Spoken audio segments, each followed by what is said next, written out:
ಗಣೇಶಣ್ಣ 2 ಮಸಾಲೆ ಪುರಿ ಒಂದು 2 ಚಾಯ್ ಕೊಡಿ ಆಯ್ತಾ? ಎಷ್ಟು? ಎರಡಾ? ಸ್ವೀಟಾ ಖಾರನ? ಮಿಕ್ಸ್ ಕೊಡಿ, ಮಿಕ್ಸ್. ಹಲೋ. ದೊಡ್ಡಮ್ಮ ಏನು ತೆಂಗಿನಕಾಯಿ ಇತ್ತ ದೊಡ್ಡಪ್ಪನ ತಲೆಗೆ? ನಾನು ಬರ್ತೇನೆ. ಸೀರಿಯಸ್ ಇದೆಯಾ? ಆಂಬುಲೆನ್ಸ್ ಬಂದಿದ್ದಾ? ನಾನು ಈಗ ಬರ್ತೇನೆ ನಾನು. ತುಂಬ ಸೀರಿಯಸ್ ಮ್ಯಾಟ್ರ್ ಆಗಿದೆ. ದೊಡ್ಡಪ್ಪನ ತಲೆಗೆ ತೆಂಗಿನಕಾಯಿ ಬಿತ್ತು. ತೆಂಗಿನಕಾಯಿ ಬಿದ್ದದ್ದ? ಹೌದು. ಶಾ, ಏನಿಗೆ ಹಾಸ್ಪಿಟಲ್ ತಗೊಂಡು ಹೋದ್ರಾ? ನಾನೇ ಹೋಗ್ಬೇಕಷ್ಟೇ ಆಸ್ಪತ್ರೆಗೆ, ನಾನೇ ಕರ್ಕೊಂಡು ಹೋಗ್ಬೇಕಷ್ಟೇ. ಅದು ಮಂಗಳೂರಿಗೆ ಕರ್ಕೊಂಡು ಹೋಗ್ಬೇಕಷ್ಟೇ. ಆಂಬುಲೆನ್ಸ್ ಎಲ್ಲ ರೆಡಿ ಇದೆ ಹೋಗ್ಲಿಕ್ಕೆ, ನನ್ನನ್ನು ಕಾಯ್ತಾ ಇದ್ದಾರೆ. ಹೌದಾ? ಅಷ್ಟು ಸೀರಿಯಸ್ ಇದೆಯಾ? ಹಾಗಾದ್ರೆ ಬೇಗ ಹೋಗು.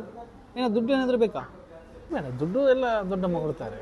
ಹಾಗಾದ್ರೆ ಬೇಗ ಹೋಗು, ಯಾಕೆ ಲೇಟ್ ಮಾಡ್ತೀಯಾ? ಸೀರಿಯಸ್ ಕೇಸ್ ಅಲ್ವಾ, ಬೇಗ ಹೋಗಬೇಕಲ್ಲ. ನಿನಗೋಸ್ಕರ ಅಲ್ಲಿ ಆ್ಯಂಬುಲೆನ್ಸ್ ಎಲ್ಲ ಕಾಯ್ತಾ ಇದೆಯಲ್ಲ. ಹೋಗ್ತೇನೆ. ಹೋಗು, ಒಂದು ಜೀವದ ಪ್ರಶ್ನೆ ಅಲ್ವಾ ಇದು. ಬೇಗ ಹೋಗು, ಎಂತಗೆ ಲೇಟ್ ಮಾಡೋದು? ಹೋಗ್ತೇನೆ, ಹೋಗುವ. ನೀನು ಮಸಾಲೆ ಪುರಿ ಆರ್ಡರ್ ಮಾಡಿದೆಯಲ್ಲ, ಅದು ತಿಂದು ಹೋಗುವ.